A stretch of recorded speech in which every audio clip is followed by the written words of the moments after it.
Good afternoon to everyone. Myself Amir Mukbul Mughal from Rajouri. Today our topic is on data entry and keyboarding skills. So let's start. आज के हमारे content क्या रहने वाले हैं। एक तो इंट्रोडक्शन करेंगे डाटा एंट्री और कीबोर्डिंग स्किल्स की। कीबोर्डिंग स्किल्स में हम देखेंगे टाइप्स ऑफ कीज़ क्या होती हैं। ये हमारे पास जो है ये data entry and keyboard skills ये यूनिट 2 है फॉर क्लास 9th। तो अच्छे से इसको पढ़िएगा।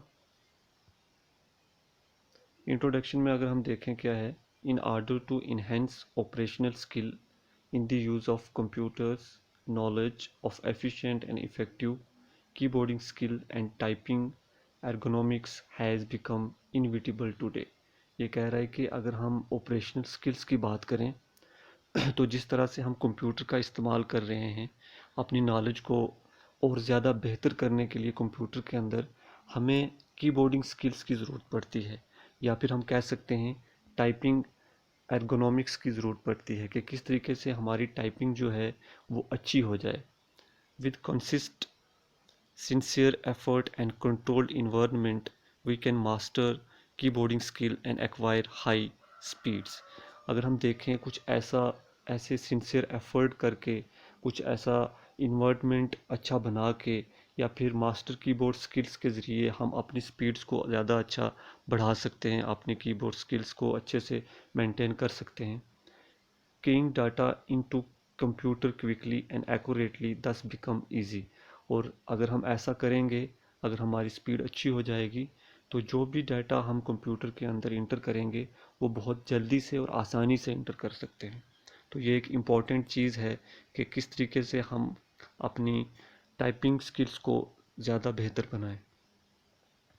सबसे पहले अगर हम देखेंगे हमारे पास data entry and keyboarding skills में क्या आता है। जैसे ये आपको एक फ़ोटो नज़र आ रही है, ये हमारे पास कीबोर्ड का एक फ़ोटो है जिसमें नंबर ऑफ़ कीज़ आपको नज़र आ रही हैं। Keyboard is most common text based input device. सबसे पहले आपने याद रखना है कि कीबोर्ड जो है ये इनपुट डिवाइस है और इसको हम बोलते हैं मोस्ट कॉमन टेक्स्ट बेस। कि अगर कोई भी चीज़ कंप्यूटर के अंदर हम लिखना चाहते हैं तो वो कीबोर्ड की हेल्प से लिखते हैं। Computer keyboard are similar to electronic typewriters keyboard with additional keys. Computer keyboard जो होता है वो बिल्कुल सिमिलर होता है जो एक इलेक्ट्रॉनिक टाइपराइटर होता है, उसमें भी बहुत सारी कीज़ होती हैं और कुछ एडिशनल कीज़ भी इसमें दी हुई है। A keyboard generally has more than 100 keys. अगर हम कीबोर्ड की बात करें तो आपको 100 से ज़्यादा कीज़ इस पर नज़र आएंगी। Each keys of a keyboard corresponding to a single symbol. और हर एक कीज़ के ऊपर अलग अलग सिंबल दिया हुआ है, उसका अलग अलग मतलब है। Some symbol requires pressing and holding several keys simultaneously और इन सीक्वेंस। तो कुछ जो हैं कीज़ जो हैं सिंबल्स जो हैं उनको प्रेस करने से फंक्शंस उनके सामने आते हैं, कुछ को होल्ड करने से उनके फंक्शन सामने आते हैं। तो ये अलग अलग कीज़ के ऊपर अलग अलग सिंबल हैं और फिर अलग अलग उनके यूज़ हैं। अगर हम सबसे पहले टाइप्स ऑफ कीज़ की बात करेंगे तो हमारे पास अल्फ़ा न्यूमेरिक कीज़ आती हैं। अल्फ़ा न्यूमेरिक कीज़ जैसे यहाँ लिखा हुआ है कि ए से लेके जेड तक जो हमारे पास अल्फ़ाबेट्स होते हैं, ए से जेड, और उसके अलावा 0 से 9 के 0 से 9 तक जो हमारे पास डिजिट्स होते हैं, इनके कम्बिनेशन को हम बोलते हैं अल्फ़ा न्यूमेरिक कीज़। अगर कीबोर्ड के अंदर हमें कोई कहे कि अल्फ़ा न्यूमेरिक कीज़ क्या हैं तो हम कह सकते हैं ए से जेड तक जो अल्फ़ाबेट्स हैं और 0 से 9 तक जो डिजिट हैं, इन दोनों को कंबाइन करके हम अल्फ़ा न्यूमेरिक कीज़ बोल सकते हैं। उसके बाद कीज़ एसोसिएटेड, कुछ ऐसी कीज़ होती हैं जिनके साथ सिंबल्स होते हैं, जैसे ये कामा हो गया, फुल स्टॉप हो गया, सेमी कॉलन्स हो गया, ये ब्रैकेट्स हो गई, ये प्लस के साइन हो गए, माइनस के, इज इक्वल टू, इनको कीज़ एसोसिएटेड बोलते हैं। उसके अलावा अगर हम देखें एरोज़ कीज़, अप की ये एरो है, डाउन वाली ये एरो है, राइट वाली, लेफ़्ट वाली, ये एरो कीज़ का इस्तेमाल होता है जब हम कीबोर्ड के अंदर टाइपिंग करते हैं। या उसके अलावा अगर हम कहीं गेम्स वगैरह खेल रहे हैं तो उसमें भी एरोज़ कीज़ का इस्तेमाल होता है। उसके अलावा कुछ कीज़ होती हैं, शिफ्ट हो गया, उसके अलावा एल्ट कीज़ हो गया, बैक स्पेस कीज़, अगर हम उसको वापस मतलब डिलीट करना चाहते हैं, पीछे जाना चाहते हैं तो बैक स्पेस के कीज़ का इस्तेमाल करेंगे। कैप्स लॉक की का इस्तेमाल करेंगे। कैप्स लॉक की का मतलब ये होता है कि अगर हम सारा कुछ कैपिटल लिखना चाहते हैं तो कैप्स लॉक्स ऑन करेंगे, और अगर हम सारा कुछ स्मॉल लेटर्स में लिखना चाहते हैं तो कैप्स लॉक्स को ऑफ करेंगे।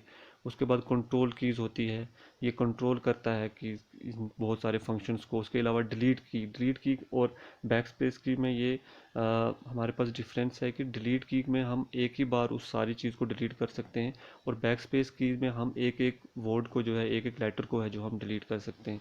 उसके अलावा इंटर कीज़ हो गया, फंक्शन कीज़ हो गए, ये सारी की सारी कीज़ आपको कीबोर्ड के ऊपर लिखी हुई मिलेंगी। जैसे यहाँ पे दिया होगा ये कीबोर्ड जो आपको नज़र आ रहा है, इसके ऊपर बहुत सारी कीज़ के नाम आपको सामने नज़र आ रहे हैं। एक बार इस फिगर्स को अच्छे से आप देख सकते हो। उसके अलावा अगर हम देखें टाइप्स ऑफ कीज़ में ही एक न्यूमेरिक की पेड़ आता है, अलग से एक न्यूमेरिक। एक तो हमारे पास अल्फ़ा न्यूमेरिक कीज़ हो गया जिसमें हमारे पास नंबर्स भी होते हैं, लेकिन एक न्यूमेरिक की पेड़ भी होता है। वो क्या होता है? Is used when enormous numeric data is to be entered. अगर बहुत ज़्यादा डाटा जो हम नंबर्स में इंटर करना चाहते हैं, कभी कभी ऐसा होता है सैलरीज इंटर करनी पड़ती है एम्प्लॉयज़ की, या और बहुत ज़्यादा डाटा जो ऐसा होता है वो सारा का सारा नंबर्स के फॉर्म में होता है, तो वो इनॉर्मस डाटा, बड़ी मकदार वाला डाटा अगर हम कंप्यूटर के अंदर फिल करना चाहते हैं तो हमें न्यूमेरिक कीज़ का इस्तेमाल करना पड़ता है। दिस की paid is just like a simple calculator.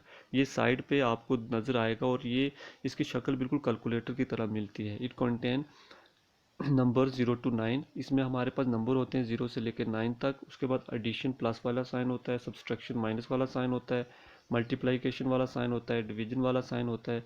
और उसके अलावा अगर हम देखें हमारे पास डेसिमल पॉइंट होते हैं, और नम लॉक लिखा हुआ होता है, और इंटर कीज लिखा हुआ होता है इस न्यूमेरिक कीपैड के ऊपर। ये बहुत इंपॉर्टेंट हमारे पास कीज़ रहने वाली है। उसके अलावा अगर हम देखें हमारे पास टाइप्स ऑफ कीज़ में होम कीज़ आती हैं। अगर हम अपनी टाइपिंग को बढ़ाना चाहते हैं तो अगर हम इस तरीके से फॉलो करेंगे स्टेप बाय स्टेप, तो हमारी टाइपिंग जो है वो बढ़ सकती है। हमारे पास कीपैड के अंदर, कीबोर्ड के अंदर हमारे पास कुछ होम्स कीज़ होती हैं, जैसे ASDF जो आपको रेड में नज़र आ रहा है, ASDF। और उसके अलावा सेमी कॉलन LKJ, ये आपको जैसे यहाँ पे फिगर में नज़र आ रहा है ASDF, और उसके अलावा सेमी कॉलन LK और J, ये होम कीज़ हैं। जब भी आपने टाइपिंग स्टार्ट करनी है तो अपनी फोर्थ फिंगर जो राइट साइड पे हैं और फोर फिंगर जो लेफ़्ट साइड पे हैं, इन कीज़ के ऊपर रखना है, और इस तरीके से हमने कीबोर्ड की अपनी टाइपिंग जो है वो स्टार्ट करनी है। इससे आहिस्ता आहिस्ता हमारी टाइपिंग जो है वो अच्छी हो जाएगी और स्पीड भी ज़्यादा अच्छी हो जाएगी। उसके अलावा एक होता है गाइड कीज़। गाइड कीज़ हमेशा हमें ये प्रोवाइड करती हैं कि हम कहाँ पे हैं। ऐसा होता है कि जब हम टाइपिंग करना शुरू करते हैं तो हम कीज़ की तरफ नहीं देखते हैं, तो कभी कभी हम भूल जाते हैं कि हमारी फिंगर्स कहाँ पे हैं, तो वो चीज़ हमें गाइड कीज़ से पता चलता है। दो गाइड कीज़ होती हैं, एक F होता है और एक J होता है। अगर आप देखोगे F और J के ऊपर थोड़े से डॉट्स बने हुए होते हैं, तो हम अपनी फिंगर से बिना देखे टच करके महसूस कर सकते हैं कि हमारी फिंगर्स कहाँ पे हैं, हम इनको ढूंढ सकते हैं। इनको गाइड कीज़ कहते हैं। एक लेफ़्ट साइड होता है और एक आपको राइट साइड मिलेगी रिस्पेक्टिवली। तो ये बहुत इंपॉर्टेंट कीज़ हैं। इस तरीके से अगर हम काम करेंगे तो हमारी टाइपिंग स्किल जो है वो बेहतर हो जाएगा। तो आज के लिए फ़िलहाल इतना ही था। Thank you. Stay home and stay safe.